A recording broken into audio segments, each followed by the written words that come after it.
તો જસદણમાં યોજાશે પેટા ચૂંટણી અને થશે પારખા બાવળિયાના બળના।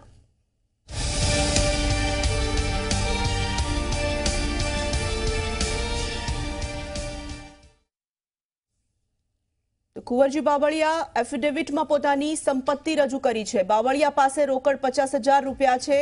તેમની પાસે અલગ અલગ બેંકોમાં 21 લાખ જેટલી થાપણો છે। 2017ની સરખામણીએ ડિપોઝિટમાં 6 લાખ રૂપિયા જેટલો વધારો થઈ રહ્યો છે। 2017માં કરેલા એફિડેવિટમાં 15 લાખની બેંકોની થાપણ દર્શાવવામાં આવી હતી। દાગીના સાથે 40 લાખ રૂપિયાની મૂડી હોવાનો એફિડેવિટમાં સ્વીકાર કરવામાં આવ્યો છે। દાગીના અને રોકડમાં 2017ની સરખામણીએ 9 લાખ રૂપિયાનો વધારો થયો છે। 2017માં દાગીના, જવેરાત અને રોકડ મળીને 31 લાખ દર્શાવવામાં આવ્યા હતા। એક વર્ષમાં રોકડ અને દાગીનામાં 9 લાખ રૂપિયાનો વધારો થયો છે। બાવળિયાએ જમીન, પ્લોટ, મકાનમાં 1 કરોડ રૂપિયાની સંપત્તિ દર્શાવી છે। બાવળિયાની સ્થાવર મિલકતોમાં એક વર્ષમાં ખાસ વધારો દર્શાવાયો નથી। 2017માં કુંવરજી બાવળિયાએ જમીન, પ્લોટ, મકાનમાં 1 કરોડ 6 લાખની સંપત્તિ દર્શાવી હતી। કુંવરજી બાવળિયાએ પોતાની સામે 9 અલગ અલગ કેસની વિગતો પણ જાહેર કરી છે।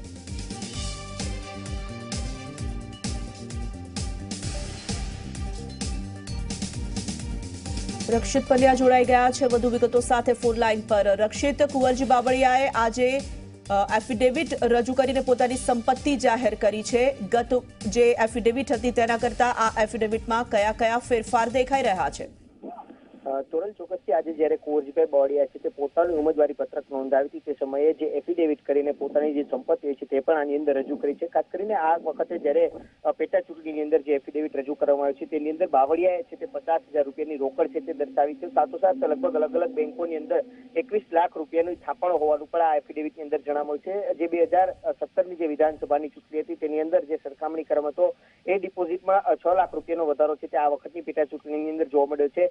વર્ષ 2017 વિધાનસભાની ચૂંટણીની અંદર એફિડેવિટ સમયે છે તે 15 લાખ રૂપિયાની બેંકોની થાપણો છે તે કુંવરજી બાવળિયા દ્વારા દર્શાવવામાં આવ્યું। સાથોસાથ જે દાગીના સાથેનો જે 40 લાખ રૂપિયાની મૂડી હોવાનો એફિડેવિટમાં સ્વીકાર છે તે આ વખતે કુંવરજીભાઈ બાવળિયા દ્વારા કરવામાં આવ્યો છે। દાગીના અને રોકડ 2017ની અંદર સરખામણી કરીએ તો કુલ 9 લાખ રૂપિયાનો વધારો આ એક વર્ષની અંદર છે તે જોવા મળે છે। સાથોસાથ જે પ્રમાણે જે પોતાની ઉપર લાગેલા જે ગુના છે તેની પણ આની અંદર જે ઉલ્લેખ હોય છે તે કરવામાં આવે છે। તે પ્રમાણે કુંવરજીભાઈ બાવળિયા પોતાના એફિડેવિટમાં તેમની ઉપર 9 જેટલા અલગ અલગ કેસોની વિગત છે તે પણ આ એફિડેવિટની અંદર જાહેર કરી છે।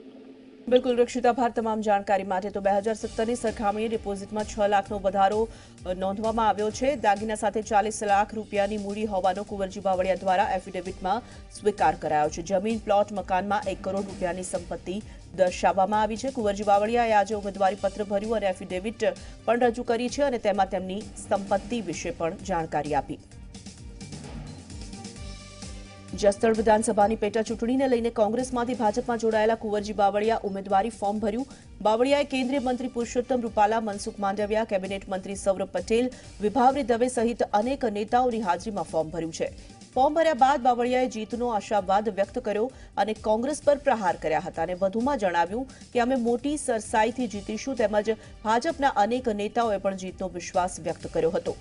આ પહેલા બાવળિયાએ ગઢડિયા મેલડી માતાના દર્શન કર્યા તેમજ નજીકમાં આવેલા દરગાહે ચાદર ચડાવી હતી તેમજ તેમને ઘેલા સોમનાથના પણ દર્શન કર્યા હતા। ત્યારબાદ બાવળિયાએ એક જાહેર સભા પણ સંબોધી। સભામાં મોટી સંખ્યામાં સમર્થકો પણ જોવા મળ્યા। ત્યારબાદ કુંવરજી બાવળિયા તેમના સમર્થકો સાથે વાજતે ગાજતે ફોર્મ ભરવા પહોંચ્યા અને ફોર્મ ભર્યું। જીતનો વિશ્વાસ પણ તેમણે વ્યક્ત કર્યો।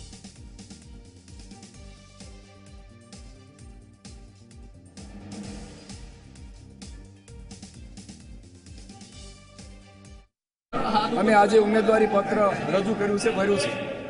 ખૂબ વિશાળ સંખ્યામાં સમર્થકોની હાજરીમાં અને સાથે સાથે આજુબાજુમાંથી નજીકના તાલુકાઓમાં અને શાળાએ સૌરાષ્ટ્રમાંથી ખૂબ વિશાળ સંખ્યામાં આજે અમારા સમર્થકો અહીંયા જસદણ ખાતે આ ઉમેદવારી પત્ર ભરવામાં ઉમટી પડ્યા હતા। સાથે જસદણના અને જસદણ બંને તાલુકા, જસદણને વિછ્યા વિસ્તાર અને તમામ આજુબાજુના વિસ્તારો તો ખરા પણ તમામ સમાજની જનતાના આગેવાનો આજના ઉમેદવારી પત્રમાં સમર્થકો સાથે ખૂબ સારી એવી સંખ્યામાં આજે અહીંયા ઉપસ્થિત રહ્યા હતા, ઉમટી પડ્યા હતા। આગામી દિવસોમાં અમે આ વિધાનસભાની આ બેઠકની આ ચૂંટણી ખૂબ સારી બહુમતીથી વિજય થવાના એમાં કોઈ શંકા નથી। હજુ જ્યારે કોંગ્રેસમાં એનો ઉમેદવાર કોઈ જડતો નથી, મળતો નથી, આજે ચારે બાજુ એ ઉમેદવાર શોધવા માટે ફાંફા મારે છે, ત્યારે લગભગ અમે આ વિસ્તારના મોટા ભાગના ગામડાઓના માન્ય ડૉક્ટર ભરતભાઈ બોગરા અને મારા સમર્થકોની હાજરીમાં અમે મોટા ભાગનો પ્રવાસ કર્યો છે. અમને ભરોસો અને વિશ્વાસ છે કે આ વિસ્તારના મતદારો ખૂબ અમને સારી બહુમતીથી વિજય બનાવશે. અને એટલું જ નહીં, પણ આ વિસ્તારના મતદારોએ જે ભૂતકાળની અંદર જે વિશ્વાસ મૂક્યો હતો એથી પણ વિશેષ વિશ્વાસ મૂકીને ખૂબ સારી બહુમતીથી અમે આ બેઠક ઉપરથી વિજય થવાના છીએ. આ વખતે જસદણ વિધાનસભાની સીટ ભારતીય જનતા પાર્ટી એટલા માટે જીતવાનું છે, કુંવરજીભાઈ અમારા ઉમેદવાર છે. કુંવરજીભાઈને પોતાની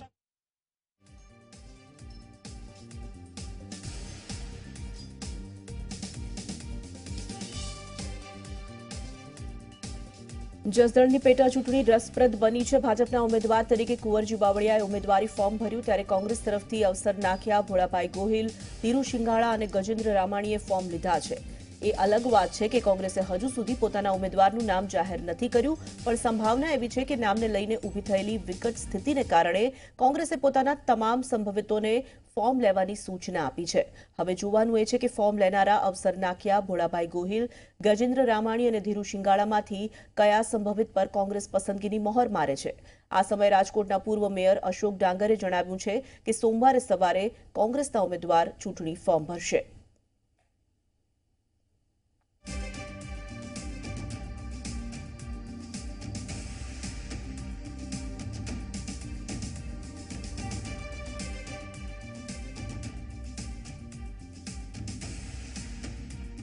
બાવીસ ઉમેદવારો જ કોંગ્રેસ પક્ષમાં દાવેદાર સહી નથી.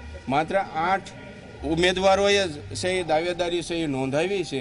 એમાંથી કોઈ પણને સહી ટિકિટ મળે, બાકીના જે ઉમેદવારો જે છે, જે લાઇનમાં છે, એ કોંગ્રેસ પક્ષનું જ સહી કામ કરવાના. ભારતીય જનતા પક્ષના તમે જેમ કીધું એમ કેન્દ્રના અને રાજ્યના મંત્રીઓ આજે અહીંયા ઉપસ્થિત છે. એ જ બતાવે છે કે ભારતીય જનતા પક્ષને બીક કેટલી કરી ગઈ છે. રહી વાત કુંવરજીભાઈ બાવળિયાની, તો બાવળિયા સાહેબ અત્યાર સુધી કોંગ્રેસના નામ ઉપર જ ચૂંટાતા હતા. કોંગ્રેસના નામ ન હોય તો ભાવનાબેનને જીતાડી શક્યા હોત. એનાથી મોટો નમૂનો બીજો કયો હોઈ શકે કે આ વિસ્તાર છે કોંગ્રેસની સાથે રહેવા ટેવાયેલો છે. કોંગ્રેસ ઉમેદવાર રવિવારે રાત્રે ડિક્લેર કરશે, સોમવારે 11 વાગે કોંગ્રેસના ઉમેદવારનું ફોર્મ ભરાશે. અત્યારે જે ઉમેદવારનું નામ જાહેર નથી કરાયેલું, એમાં એક પાર્ટીની પ્રણાલિકા મુજબ આજ મોડામાં મોડા અથવા તો કાલ સુધીમાં નામ જાહેર કરશે, પણ નામની સાથે અમારે જે કાંઈ ઉમેદવારો છે એમને નામની સાથે લેવા દેવા નથી. પ્રદેશ માળખામાંથી કોંગ્રેસ પાર્ટીના પંજાના નિશાન સાથે કોઈ પણ ઉમેદવારનું નામ જાહેર કરશે, તે બધાય સાથે રહી અને કોંગ્રેસ પાર્ટીના ઉમેદવારને વિજય બનાવી અને ભારતીય જનતા પાર્ટીને બુંડાઈ હાર આપી અને નીચે નક્કી કરેલું અમારું એવું છે. કોઈ એવો કોંગ્રેસમાં ગરમાવો છે નહીં. પાર્ટીની જે વિચારધારા મુજબ ગમે એટલા ઉમેદવાર હોય, હંમેશા જે ઉમેદવાર આવશે તે ઉમેદવાર અમારો પંજો હશે નિશાન. અને કોંગ્રેસ જીતવાની છે ને એટલે એવડે ઉમેદવારની રાહ જોઈ રહ્યા છે ભાજપવાળા. કારણ કે ભાજપ આખું ગાંધીનગર ઉતારી રહ્યું છે સાહેબ, પણ એને ખબર છે કે હારવાના છે. મજૂર લોકો, ખેડૂત લોકોને તમામ ગરીબ લોકો, ગરીબ વર્ગોના માણસો તમામ કોંગ્રેસ સાથે છે અને કોંગ્રેસનો ગઢ છે એ રહેવાનો છે. કોઈ જૂથવાદ નથી. હજી સોમવાર સુધીમાં છે એ ફોર્મ ભરવાના હોય, એટલે છેલ્લી ઘડીએ છે એ કોંગ્રેસ પક્ષના દાવેદાર તરીકે મેં આજે છે એ ફોર્મ ઉપાડ્યું છે અને ભરવાનો છું. ગુરુ શેલાની છે એ લડાઈ નથી, કોંગ્રેસ ભાજપની છે એ લડાઈ છે. લોકશાહીમાં છે બંને સબળ પક્ષ છે, એટલે આ વિસ્તારની અંદર છે કોંગ્રેસ ભાજપની છે એ લડાઈ છે એ થશે. ભાજપવાળા જ્યારે 50,000ની લીડથી જીતનો જ્યારે દાવો કરે છે, ત્યારે ભાજપવાળા આજે નહીં પણ અહીંયા ઘણા વર્ષોથી ભાજપવાળા બણગા પહેલેથી મારતા જ આવ્યા છે અને મારે છે ને ક્યારેય એવી લીડે ક્યારેય જીત્યા નથી. અને કુંવરજીભાઈ જ્યારે ટિકિટ એમની દીકરીને જ્યારે આપી અને જેથી વાદ વિવાદ ઊભો થયો, તેથી પેટા ચૂંટણી આવી, ત્યારે એક જ વખત ભાજપની સીટ આવી છે. અને ભાજપની સીટ આવવાની નથી. આ કોંગ્રેસનો ગઢ છે અને કોંગ્રેસનો ગઢ રહેવાનો છે. કુંવરજીભાઈ એમ કહેતા હોય કે મારો ગઢ છે, એમનો ગઢ નથી, આ કોંગ્રેસનો ગઢ છે. ના, સોમાભાઈની એવી કોઈ વાત નથી. પેપરમાં, ટીવી ચેનલમાં એમાં આવ્યું છે, પણ અમને